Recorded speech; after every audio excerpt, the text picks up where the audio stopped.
we are getting ready for the release of Alien Romulus and making a Roman Highball. This is a refreshing Pim's Cup-like drink made from Averna, ginger liqueur, lime juice, and soda.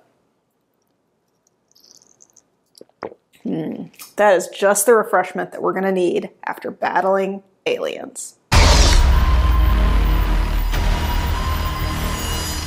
Alien Romulus, the newest film in the Aliens franchise, is set to hit theaters on August 16th, and we are psyched. Admittedly, some of the Aliens films haven't been so great. Suzanne, you ask, are you dressed as a space marine? Are there space marines in Alien Romulus? Unfortunately, my dear viewer, we don't believe there are. While cautiously optimistic, we were not committed enough to recreate an Alien Romulus costume just yet. Instead, I'm enjoying the comfort of my Colonial Marines dropship pilot flight suit. And while not screen accurate, this costume was inspired by the last good Alien movie, James Cameron's Aliens from 1986. Speaking of franchise, Aliens films have garnered over $1.6 billion at the global box office, if you include the two Alien vs. Predator films. This gains the franchise the status of one of the top grossing horror films of all time, and that doesn't even include revenue from the video games or the books or the comics based on the Alien IP. Everything that we're going to share with you, we gleaned from the trailers or interviews with the director. Unfortunately, the studio seems to have given away some major plot points, including what seems like the deaths of 2 of the 6 crew members. We've also made some predictions that could spoil your viewing enjoyment. So if you want to go spoiler-free, or you've got no interest in this film, just skip straight to the drink at the timestamp below. So without further ado, here are our top 5 reasons that we're optimistic that this is going to be a film worth watching. 4, 3, 2, 1. Number 1, the director. Up front is the director Fede Alverez. He is a Uruguayan filmmaker best known for directing horror action films, including the reboot of Evil Dead as well as Don't Breathe.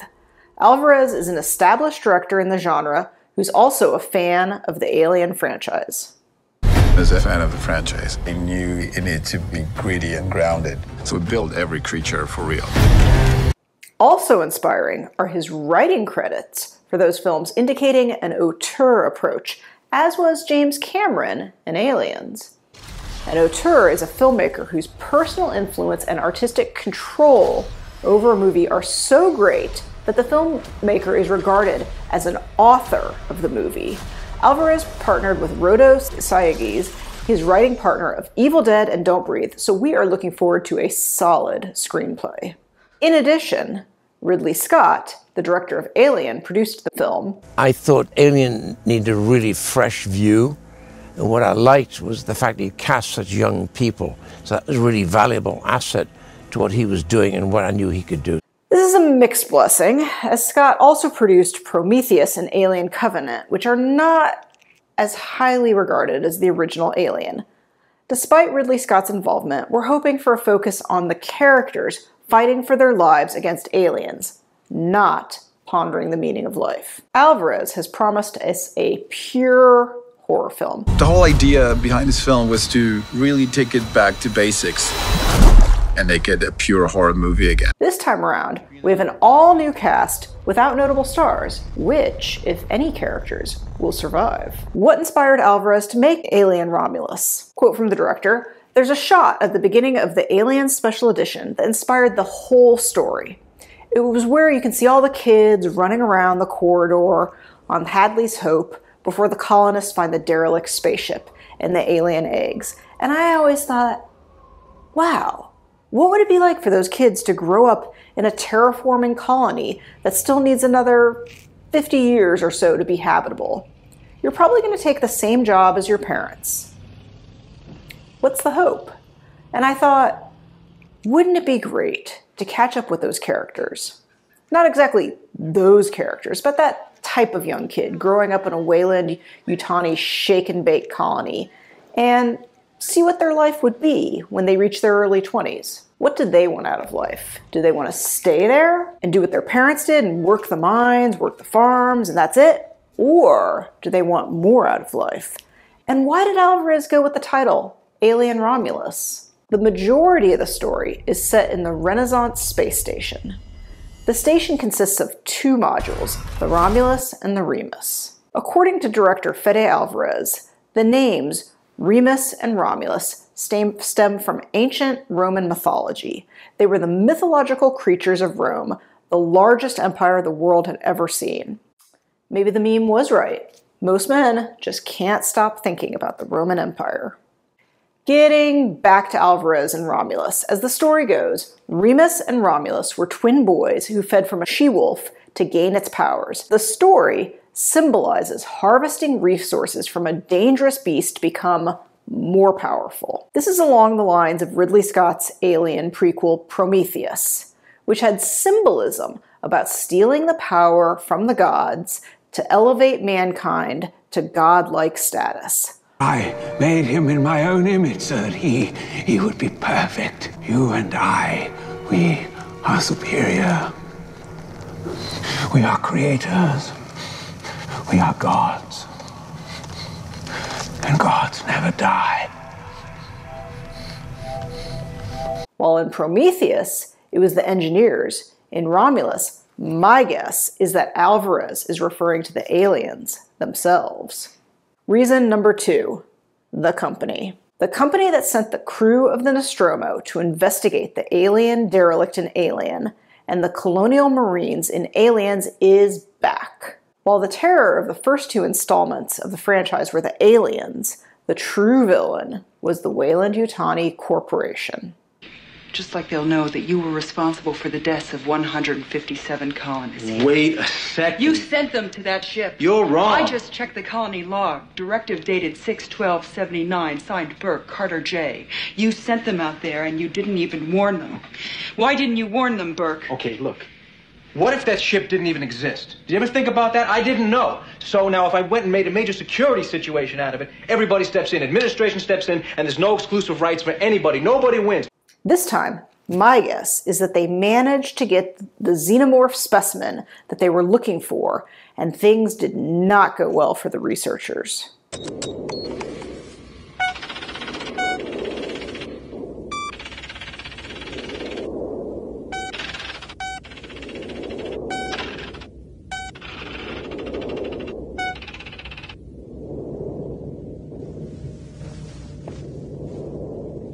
There is an explanation for this, you know. The evil that corporations do for profit was the theme of the first 2 installments, and Alien Romulus seems to be returning to what worked for the franchise. It's pathetic. You know, Burke, I don't know which species is worse. You don't see them fucking each other over for a goddamn percentage. All right, we waste him. No offense. No! Gotta go back! Reason number 3, it is all about the aliens. As the title of the franchise suggests, the alien has always been the star. While we rooted for Ellen Ripley through the first 4 films of the original franchise, we were also there to watch the aliens do alien things. The most incredible monsters ever seen on screen, you know, and there's aspect of this creature that's just so terrifying that it's made of nightmares, you know, that it's just so unique because they're so effective 45 years ago like they are today, I think. We're not sure what Ridley Scott had in mind for his prequels, but how do you make an alien film without aliens? Sure, there's protomorphs and neomorphs, but we watch alien films to see xenomorphs, and I mean the LV-426 derelict xenomorphs. Let's hope that Alvarez gives us the xenomorphs that we want and deserve and retcon the black goo nonsense of Prometheus and Covenant. Big things have small beginnings. With Scott connected to the film, we're not optimistic on this, but, you know, a girl can dream. Alien introduced the facehugger, the chestburster, and the original xenomorph.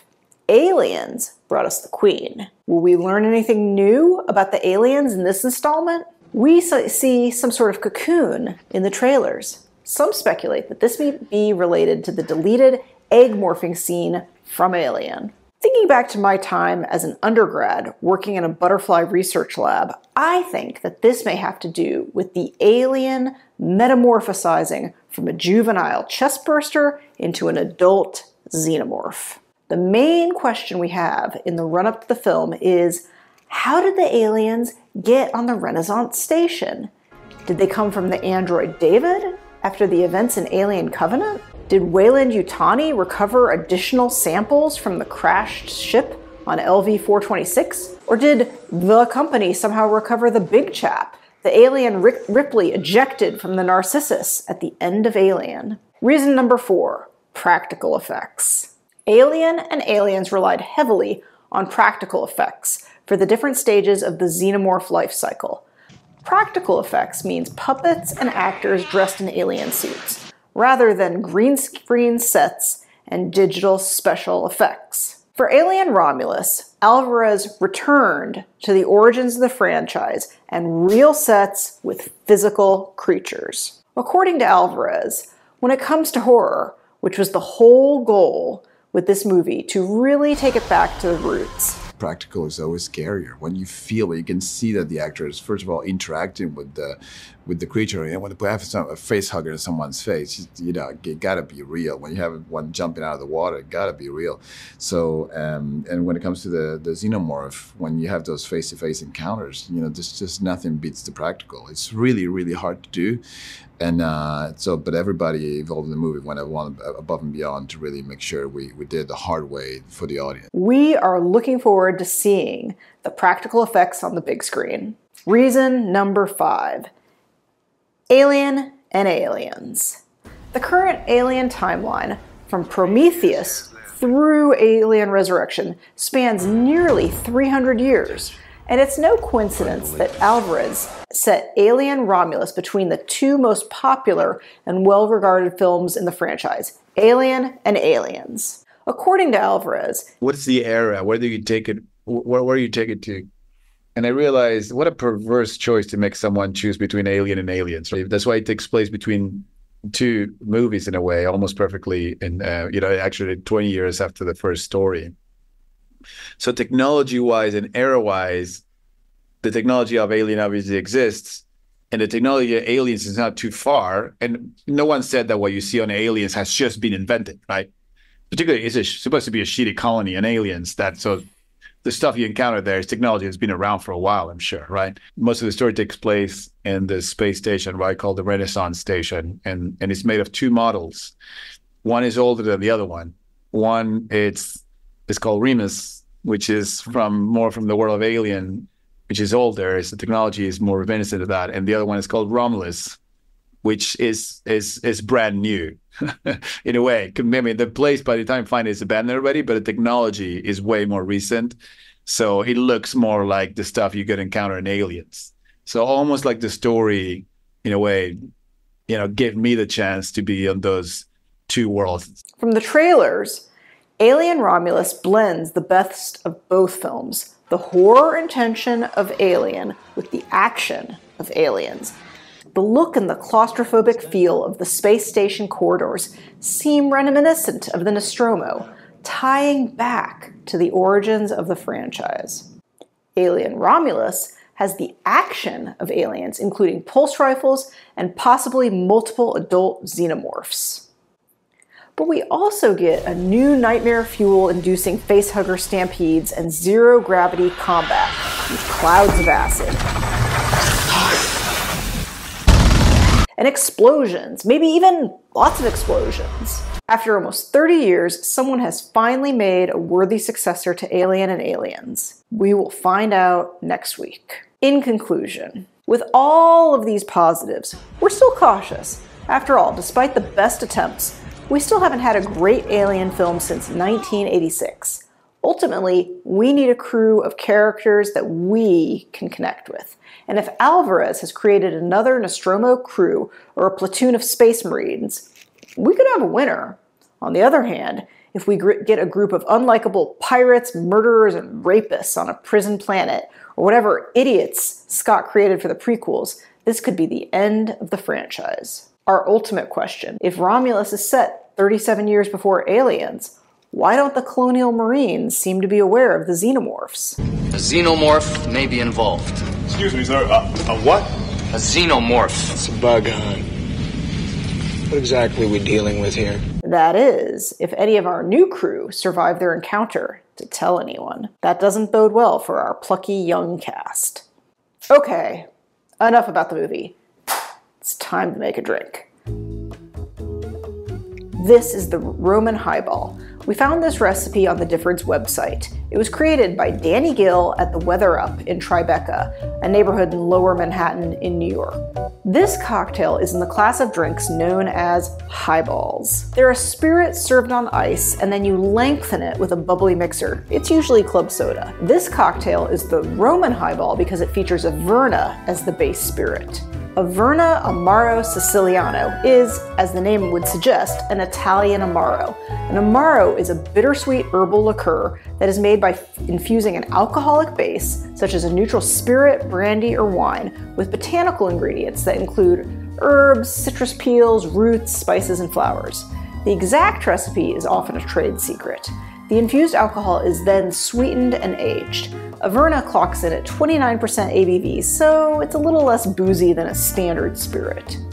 To me, Averna tastes like oranges, cola, licorice, and cinnamon. I find it really approachable for some novices, unlike more intense Amari, like Fernet Branca. In addition to the Averna, lime juice, and club soda, the Roman Highball gets a sweet and spicy kick from the use of ginger liqueur. You're welcome to use a commercial version like Domaine de Canton, but personally I always make my own ginger liqueur, and if you're interested in the recipe, I'll include it below if you're curious. Let's make the cocktail now. We're gonna add 1.5 ounces of Averna, 3/4 ounce of ginger liqueur, 1/2 ounce of lime juice.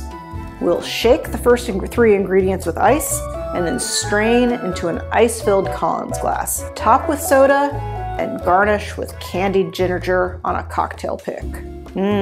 So now let's taste our Roman Highball. It's tasty. I really like the bittersweet notes of the Averna and the ginger, and it's very well balanced with the lime and the sweetness. So yeah, very tasty, great summer highball, great for alien fighting. So as always, thanks for watching. Let us know what you think Alien Romulus, and if you make this drink, let us know in the comments what you thought. And be sure to like and follow us on YouTube and Instagram, and stay safe and drink responsibly.